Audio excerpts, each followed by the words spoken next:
ಆತ್ಮೀಯ H16 news ಅರ್ಥಾತ್ ಹೇ ಸಿದ್ದರಾಮಗೆ ಸ್ವಾಗತ. ನಾನು ನಿಮ್ಮವ MI ಅಥವಾ ಮಲ್ಲಪ್ಪ ಜ್ಯೋತಿ ಅವರ ಆದ್ಮೇಲೆ ಒಂದು ದಿನದ ಅಹೋರಾತ್ರಿ ಧರಣಿ ಆರಂಭ ಮತ್ತು ಅಂತ್ಯ ಇದನ್ನು ಮಾಡಬೇಕಾಗಿತ್ತು ಯಡಿಯೂರಪ್ಪನವರಿಗೆ ಮತ್ತು ವಿಜೇಂದ್ರ ಅವರಿಗೆ. ಅವು ಸರ್ಕಾರ ಫೇಲ್ಯೂರ್ಸ್ ಇದ್ದಾವ, ತಪ್ಪೇನಿಲ್ಲ ಅದ್ರೊಳಗೆ ಮಾಡಿದ್ದು ಭಾಳ ಕರೆಕ್ಟ್. ಯಾಕೆ ಸರ್ಕಾರವನ್ನು ಯಾವಾಗಲೂ ಎಚ್ಚರದಲ್ಲಿಡಬೇಕಾಗಿದ್ದು, ಸರ್ಕಾರದ ಪ್ರತಿಯೊಂದು ನಡೆಯನ್ನು ವಿಮರ್ಶೆ ಮಾಡುವಂಥದ್ದು ವಿರೋಧ ಪಕ್ಷಗಳ ಕರ್ತವ್ಯ.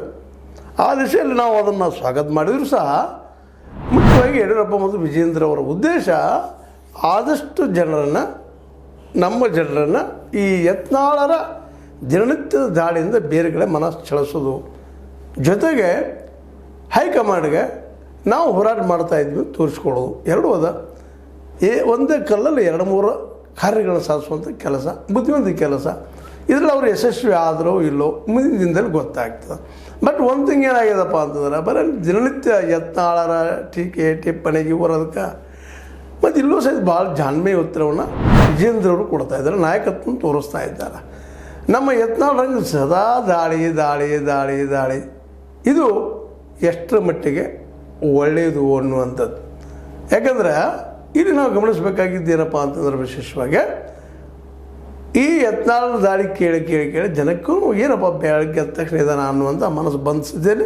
ಇದನ್ನು ನೋಡಿ ಇವತ್ತು ಹೈಕ್ ಮಾಡಿದ್ದು ಅವ್ರನ್ನ ಉಚ್ಚಾಟನೆ ಮಾಡಿಬಿಟ್ಟದೆ. ಆ ನೆಲೆಯಲ್ಲಿ ನೋಡಿದಾಗ ಈ ಯಡಿಯೂರಪ್ಪ ಮತ್ತು ಅವ್ರ ಮಗ ಭಾಳ ಮೃದುವಾಗಿ ಸೌಮ್ಯವಾಗಿ ಅವ್ರ ಬಗ್ಗೆ ಮಾತಾಡೋದ ತಮ್ಮ ಕೆಲಸ ಶುರು ಮಾಡಿದ್ದಾರೆ. ಇದರಲ್ಲಿ ಅವರು ಯಶಸ್ವಿ ಆಗ್ತಾರಾ ಇಲ್ವಾ ಅನ್ನೋದು ನೆಕ್ಸ್ಟ್. ಈಗಂತೂ ವಿಶೇಷವಾಗಿ ಆರಂಭ ಮಾಡಿದರು ನಮ್ಮ ಆರ್ ಅಶೋಕ್ ಆಗಿರ್ಬೋದು, ಯಡಿಯೂರಪ್ಪನವರು.